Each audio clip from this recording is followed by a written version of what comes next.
Bon, ça fait maintenant plus de 2 ans que j'ai eu l'idée de prendre une année sabbatique pour voyager complètement seul, et ça commence maintenant. Mes chers compatriotes, depuis quelques semaines, notre pays fait face à la propagation d'un virus. We've seen COVID-19 officially announced that this is a global pandemic. Canada is no exception.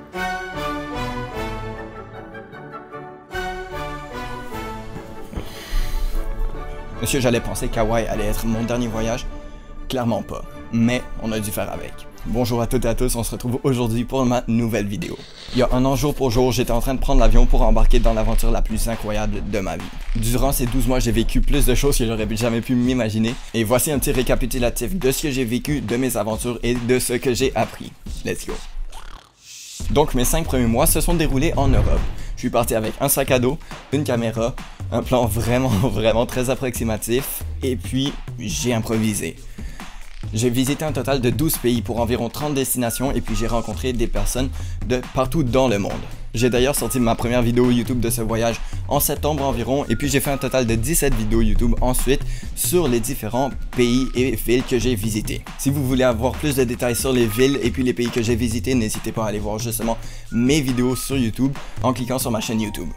Après ces 5 mois, je suis retourné à Montréal pour le mois de décembre et de janvier pour passer les fêtes avec ma famille et mes amis, mais j'avais vraiment envie de repartir voyager rapidement. Parce qu'on s'entend, c'était quand même une année sabbatique pour voyager, donc c'était le but de l'année. C'est à ce moment-là que j'ai décidé de réserver, sans avoir aucune information sur ces îles, un billet d'avion pour Hawaï. Bonjour à toutes et à tous et bienvenue sur ma nouvelle vidéo qui présente mon deuxième voyage de l'année, Hawaï. J'ai donc passé le mois de février sur ces îles paradisiaques à faire du surf, des randonnées, des excursions, etc.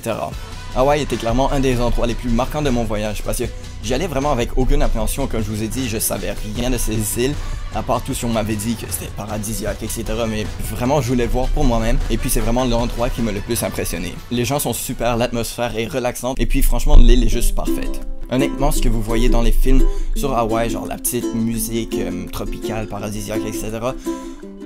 Tout ça, ça existe vraiment à Hawaï et puis c'est vraiment comme ça que ça se passe. Donc, je le conseille à tout le monde. Après février, je suis revenu à Montréal d'Hawaï et puis, logiquement, j'avais plusieurs options de plans qui comptaient se concrétiser. Donc, j'avais soit l'option d'aller aux États-Unis faire un road trip avec soit une voiture que je m'achetais ou autre, ou d'aller à Bali pour environ 1 ou 2 mois. Mais comme vous le savez tous, à partir de mars, il y a eu une pandémie globale.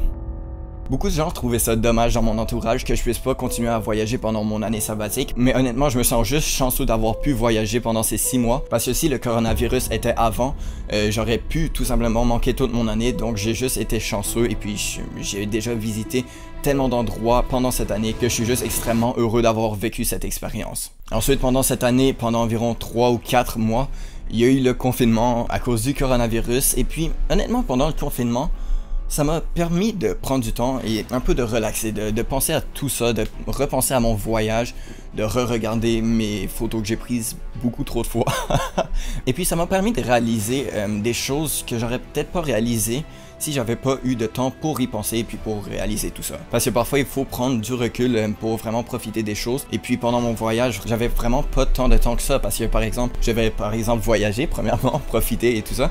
Après ça, je devais planifier la suite de mon voyage, je devais faire du montage vidéo, du montage photo et puis aussi je socialisais avec les gens. Donc j'avais vraiment pas tant de temps à moi tout seul pour prendre du recul sur cette expérience. Et puis le confinement, ça m'a permis de faire ça. Et puis ça m'a permis de réaliser que pendant mon voyage, même si j'ai visité certains des endroits les plus beaux de la planète et même certaines des merveilles du monde, mes plus grands souvenirs c'est souvent avec des personnes, avec d'autres voyageurs, avec des amis, avec la famille, etc.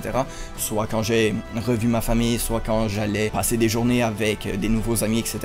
C'est vraiment ces expériences-là dont je me souviens le plus et puis ça m'a permis de réaliser ça, que moi, oui c'est sûr j'aime beaucoup voyager, j'aime beaucoup visiter ces endroits-là, mais c'est aussi vraiment important avec qui je le fais. C'est ce que je trouve bien aussi avec le fait de voyager, parce qu'il y en a beaucoup qui disent qu'on apprend à se connaître en voyageant, etc. blablabla, whatever. Mais c'est vrai. Ils ont vraiment pas tort parce que ça m'a vraiment permis de découvrir beaucoup de choses par rapport à moi, par rapport à ce que j'aime pas. Par exemple, les musées. Ouais, ça... Mais je le savais déjà avant, mais ça me l'a juste confirmé à 100% que moi je préfère beaucoup les choses en plein air, les aventures, etc. qu'aller visiter des musées et puis des endroits historiques. C'est juste pas trop pour moi ça sinon. Mais franchement, malgré la pandémie, pour moi, ça a été une des plus belles années de ma vie. J'ai quand même eu la chance de voyager pendant 6 mois, des 12 mois de cette année. J'ai rencontré des centaines et des centaines de personnes qui viennent vraiment de partout sur la Terre. Et puis il y en a beaucoup qui sont devenus mes amis avec qui je garde encore contact aujourd'hui. J'ai aussi visité des centaines de lieux que j'aurais peut-être jamais pensé visiter avant, et puis ça m'a vraiment fait réaliser beaucoup de choses sur ce que j'aime et sur ce que j'aime pas, et puis cette année a été super bénéfique et puis agréable pour moi. Aussi tout au long de l'année, j'ai eu un super retour de votre part pour toutes les vidéos et les photos que j'ai faites, soit les vidéos sur YouTube et puis les photos sur Instagram, j'ai eu un super retour. Merci beaucoup pour ça, j'aime beaucoup créer du contenu et c'est super motivant de voir tout ce retour que j'ai quand je crée du contenu sur mes voyages, sur mes expériences, etc. Donc ça fait super plaisir d'avoir eu ce retour. C'est donc ce qui complète mon voyage d'1 an, mon année sabbatique. Merci à tous et à toutes d'avoir regardé cette vidéo et puis d'avoir suivi cette aventure. C'est Nico, ciao. Here's to the ones that we got. Cheers to the wish you were here but you're not, cause the drinks bring back all the memories of everything we've been through. Toast to the ones here today. Toast to the ones that we lost on the way, cause the drinks bring back all the memories, and the memories bring back your. There's a time that I remember when I did not know no pain, when I believed in forever and everything would stay the same. Now my heart feel like December when somebody say your name, cause I can't reach out to call you, but I know I will one day.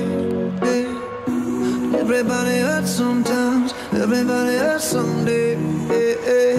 But everything gon' be alright. Gonna raise a glass and say, hey. Here's to the ones that we got. Cheers to the wish you were here but you're not, cause the drinks bring back all the memories of everything we've been through.